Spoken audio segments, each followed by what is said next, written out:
بسم اللہ الرحمن الرحیم۔ السلام علیکم محترم ناظرین، جمعہ والے دن صبح فجر کے بعد یہ اذکار کریں، انشاءاللہ رزق میں برکت بھی ہوگی، کشادگی ہوگی اور اس کی بہت برکت ہے۔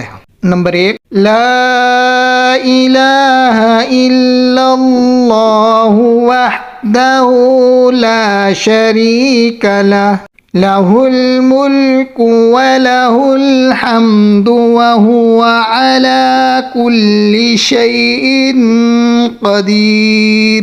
اس کلمات کو 100 مرتبہ پڑھیں گے، 1 مرتبہ پڑھنا بھی درست ہے۔ نمبر 2، بسم اللہ الذی لا یضر مع اسمہ شیء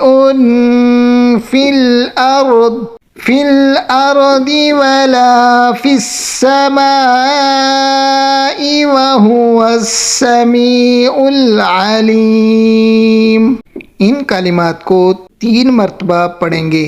نمبر 3، اللہم انی اسألک علما